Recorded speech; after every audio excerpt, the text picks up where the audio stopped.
నమస్తే. మనం ఇప్పుడు ఎక్కడున్నాం? సుక్మా జిల్లా పూవర్తి గ్రామం నుంచి ఇంకొక గూడానికి వెళ్తున్నాం. ఇప్పుడు దేనికోసం వెళ్తున్నాం, ఎక్కడికి వెళ్తున్నాం అంటే ఈ అడవిని చీల్చుకుంటూ మనం వెళ్తున్నాం. ఇది మొత్తం కూడా నడక బాట మాత్రమే ఉన్నది. ఇక్కడ ఉన్న గోండులు, ఆదివాసీలు వాళ్ళ పొలాల దగ్గరికి వాళ్ళ యొక్క స్లోగా వాళ్ళ యొక్క జీవన కార్యక్రమాలు నిర్వహించుకోవడానికి వాళ్ళు ఎక్కడికైతే ప్రదేశాలకు వస్తుంటారో వెళ్తుంటారో, సో ఆ దారి మాత్రమే మనకున్నది. మనం వెళ్తున్న ప్రాంతం ఏంటంటే పువర్తి విలేజ్ నుంచి మనం ఇంకొక చిన్న గూడానికి వెళ్తున్నాం. అక్కడ ఒక 10 ఇండ్లు మాత్రమే ఉంటాయి. ఆ 10 ఇండ్లలో హెడ్మా తల్లిగారు అక్కడే ఉంటున్నారు. అసలు యాక్చువల్గా మనం లాస్ట్ వీడియోలో ఆ పువర్తి గ్రామం చింత చెట్టు దగ్గర ఆమె ఉండేది. కానీ పోలీసులు పదే పదే ఆమెని మీ కొడుకు ఎక్కడున్నాడు, సమాచారం ఏమైనా వచ్చిందా, మీకు ఇక్కడికి వస్తున్నాడట అని రకరకాలుగా ఆమెను ఇది చేయడంతో ఇక్కడ ఎందుకని చెప్పి ఆమె ఆ ఇంటి నుంచి దాదాపు ఒక 7 కిలోమీటర్ల అవతల, అంటే ఇంక మనం వెళ్తున్న దారి అనమాట, ఒక 6-7 కిలోమీటర్ల అవతల ఒక 10 ఇండ్లు ఉంటాయట. అక్కడ మనం వెళ్ళలేదు. సో మా నాగేష్ వీళ్ళందరూ ఆల్రెడీ నిన్ననే వీళ్ళంతా ఇక్కడికి వచ్చి ఇదంతా తిరిగిరు. So Nagesh, plus TV, YR TV and ఇట్లా మన సోను వీళ్ళందరూ వచ్చి ఇదంతా పరిశీలించారు. ఇంకెవరైనా వచ్చిరా మనలు? అంతే కదా. సో ఇప్పుడు మనం వచ్చాము, ఇవాళ వెళ్తున్నాము. చూడండి ఒకసారి ఎంత అద్భుతమైన ప్రకృతి, ఎంత ఆహ్లాదంగా ఉందన్నది. సో ఇట్లాంటి చిన్న చిన్న కుంటలు ఇవన్నీ కూడా కనబడుతుంటాయి మధ్యలో.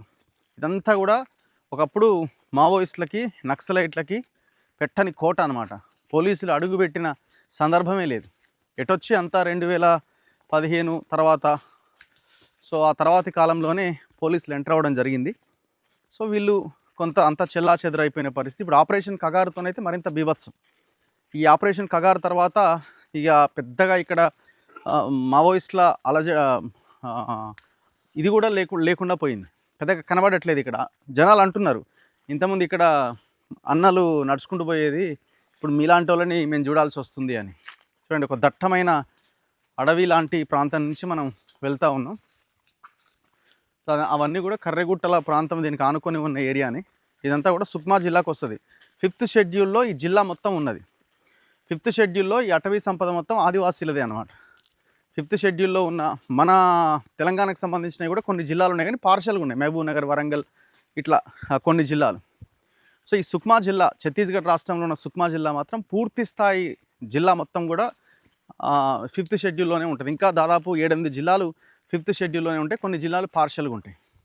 ఈ 5th షెడ్యూల్లో నివాసం ఉంటున్న ఆదివాసీలు, అడవిని నమ్ముకొని అడవే దీనిగా బతుకుతున్నటువంటి ఆదివాసీల కోసమే ఈ 5th షెడ్యూల్ని ప్రభుత్వాలు తీసుకొచ్చినాయి. సో ఇక్కడి నుంచి వీళ్ళని ఎలగొట్టి, అది మావోయిస్టులు, నక్సలైట్లు ఏమో వీళ్ళు ఇక్కడే ఉండాలి, వీళ్ళకి వ్యవసాయం నేర్పించాలి, వీళ్ళకి అన్ని సౌకర్యాలు కల్పించాలనేది వాళ్ళది. ప్రభుత్వం అంటున్నది ఇక్కడ మైనింగ్ చేయాలి, పెద్ద ఎత్తున ఆదాయం వస్తుంది ప్రభుత్వానికని ప్రభుత్వం. సో ఇట్లా ఇద్దరి మధ్య యుద్ధం దశాబ్దాల కాలంగా జరుగుతున్నది. ఈ ఆపరేషన్ కగారుతో మరింత ఎక్కువైంది. అమిత్ షా, నరేంద్ర మోదీ ఒక డెడ్ లైన్ పెట్టారు, మార్చ్ 31 లోపు వీళ్ళని లేకుండా చేస్తామని. అందులో భాగంగా వీళ్ళ ప్రయత్నాలు గట్టిగానే జరుగుతున్నాయి. ఒక రకంగా కేంద్రం సక్సెస్ అవుతున్నది. వాళ్ళ హిడ్మాన్ లేపేశారు, సెంట్రల్ కమిటీ వాళ్ళంతా దాదాపుగా కొంతమంది లొంగిపోయారు, చాలామంది ఎన్కౌంటర్లో చనిపోయారు. ఇప్పుడు నిన్న మొన్న కూడా ఒక వార్త, తెలంగాణలో గణపతి, రాజిరెడ్డి అండ్ గణేష్ వీళ్ళంతా లొంగిపోబోతున్నారు. ఆల్రెడీ పోలీసులు నిన్న తీసుకొచ్చి వాళ్ళందరినీ అంటున్నారు. ఎంతవరకు నిజమో తెలియదు. సో ఇట్లా మావోయిస్టు పార్టీ ఒక రకంగా చెప్పాలంటే చివరి దశలో ఉందా అన్న ప్రశ్నలకైతే అవుననే సమాధానమే వినిపిస్తున్నది. సరే, కానీ విప్లవము, పోరాటం ఇదంతా కూడా ఎప్పుడు ఉంటుంది. పేదరికము, అణచివేత, ఈ దేశంలో ప్రజల మీద జరుగుతున్న ఈ దాడులు, కులాల పేరుతోని, మతాల పేరుతోని జరుగుతున్న ఈ దాడులు, ఇవన్నీ ఉన్నంతకాలం, ప్రభుత్వాలు ప్రజల్ని తక్కువ చేసి చూసినంతకాలం, ఈ పెట్టుబడిదారులకి, కార్పొరేట్లకి దోచిపెట్టినంతకాలం ఇది కొనసాగుతుంది. విప్లవం అన్నది, పోరాటం అది ఇంకొక రూపంలో ఉండొచ్చు. సో సరే, మనం కూడా అంటున్నాం, నక్సలైట్లు కూడా ఇప్పుడు మీరు గన్నులు నమ్ముకొని అడవిలో ఉండి ఇట్లా ప్రాణాలు కోల్పోయే బదులు ప్రజల్లోకి రండి, ఒక ఆల్టర్నేట్ రాజకీయ శక్తిని నిర్మించే ప్రయత్నం చేయండి, అంత దొంగలైరు ఈ వ్యవస్థలో అని మనం కూడా మాట్లాడుతున్నాం. సరే ఏదేమైనా వాళ్ళు నమ్ముకున్న సిద్ధాంతం అది, వాళ్ళ ఆ దిశగా వాళ్ళు ముందుకెళ్ళారు. కానీ వాళ్ళు ఏదేమైనా ఏ మాట కామాట వాళ్ళు చేసింది అయితే త్యాగమే, దాంట్లో ఏం డౌట్ లేదు. అతి గొప్ప త్యాగం కింద చూడాలి. మనం వాళ్ళ ఇల్లు చూస్తున్నాం కదా, పూరి గుడిసెల్లో సాధారణ కాదు, అత్యంత సాధారణమైన జీవితాన్ని వాళ్ళు గడుపుతున్నారు. వాళ్ళకి పెద్ద మన కలర్ఫుల్ బట్టలు వాళ్ళకి తెలియవు, వాళ్ళకు మనం బయట తినే తిండి వాళ్ళకి తెలియదు. అడవే వాళ్ళ తిండి, వాళ్ళకి సమస్తం కూడా. సో వెళ్తూ ఉన్నాం మనం 6 కిలోమీటర్లు మనం నడుచుకుంటూ వెళ్తే. సో నగేష్ ఉన్నాడు నాతో పాటు, మనం అందరం కలిసి వెళ్తున్నాము. నగేష్, ఏంది నువ్వు గమనించింది ఏంది ఇక్కడ? మీరు ఆల్రెడీ పోయొచ్చిరా? పోయొచ్చు. పచ్చటి అడవి మధ్యలో చిన్న పల్లెటూర్లు, వాళ్ళకి పెద్ద పెద్ద ఆశలు కూడా ఏం లేవు. లేవు ఇక్కడ. వాళ్ళకి కేవలం అడవిని నమ్ముకొని అడవిలోనే బ్రతకాలన్న ఆలోచనలు. నిన్న వచ్చిన క్రమంలో ఒక అడ్రస్ అడగడానికి డబ్బులు ఇచ్చే ప్రయత్నం చేస్తే కూడా అవి ఏందో వాళ్ళకి తెలియదు. డబ్బులు ఇస్తే ఏం చేసుకోమంటారని వాళ్ళ భాషలో చెప్తా ఉన్నారు. అంటే అట్లాంటి స్థితిలో వీళ్ళు ఉన్నారు. కానీ ఇక్కడ బాధాకరం అనిపించే అంశం ఏంటంటన్నా, వీళ్ళకి ఏదైనా ఆరోగ్యం క్షీణించిన ఇబ్బంది అయినా కానీ ఆసుపత్రులు లేవు. No hospitals. ఇక వాళ్ళు రోగం వస్తే చనిపోవడం, ఇక వేరే ఆప్షన్ లేదు. వీళ్ళకి తెలిసినటువంటి పట్టి మందులు అవోటి వీళ్ళ వైద్యం వీళ్ళు చేసుకుంటారు. ఇడ్మా బ్రదర్స్ కూడా అట్లనే చనిపోయారు. ఒకవేళ ప్రభుత్వం వీళ్ళకు మనం వచ్చే ముందు ఒక రోడ్డు చూసినాం, అట్లాంటి రోడ్లు కాకుండా వీళ్ళ పైన ప్రేమ చూపిస్తూ ఉన్నట్టు అనిపిస్తే ఫస్ట్ వీళ్ళకి తక్షణమే ఒక హాస్పిటల్ కావాలి ఈ ప్రాంతంలో. ఆ తర్వాత స్కూల్. ఈ ప్రాంతం ఇదైతే నడుస్తున్నామో, ఇప్పుడు మనం వెళ్ళే విలేజ్ నుండి పిల్లలు ఉంటారు కొంతమంది చదువుకునే వాళ్ళు కూడా ఇదే ప్రాంతం గుండా ఇట్లా నడుచుకుంటూ బ్యాగులు పట్టుకొని వస్తూ ఉంటారు. అంటే నైట్ పూట కూడా దాదాపు 6 కిలోమీటర్ల మీద నడుచుకుంటూ వచ్చి వాళ్ళ ఇళ్ళని చేరుకోవాలి. అట్లాంటి పరిస్థితుల నుండి వాళ్ళను విముక్తి చేసే ప్రయత్నం చేస్తే బాగుంటుంది. అలాగే వీళ్ళు ఈ ప్రాంతాన్ని ఇచ్చిపెట్టి వెళ్ళడానికి, అంటే వేరే ప్రాంతంలో ఇదే స్థలము ఇదే ఇల్లు ఇస్తామని చెప్పేసి అంటే కూడా వాళ్ళు అంగీకరించట్లేదు. ఎందుకంటే వాళ్ళకు ఈ ప్రాంతం మీద, ఈ చెట్లు పుట్టల మీద వాళ్ళకున్న ప్రేమ అట్లాంటిదాన్ని. ఇప్పుడు ఎంత దూరం నడవాలి మనం? ఇంకా 3 కిలోమీటర్స్ నడవాలి. 3 కిలోమీటర్స్. సో నడుచుకుంటూ వెళ్ళాల్సిందే, తప్పదు. ఇక సో ఒక టాస్క్ మనం కంప్లీట్ చేయాల్సిన అవసరం ఉంది. వాళ్ళ మదర్ని మనం కలవాల్సిందే. అంత్యక్రియల రోజు ఆమె నడిచిన నడక ఉంది చూసారంటే, ఆమె వెళ్తున్న దారి ఎంత పవర్ఫుల్గా, ఒక వీర వనిత, ఒక లేడీ లాగా ఆమె నడుచుకుంటూ వెళ్ళింది. సోషల్ మీడియాలో అందరూ చూస్తుంటారు. సో ఆమె తన కన్నీళ్ళని దిగమింగుకున్నది.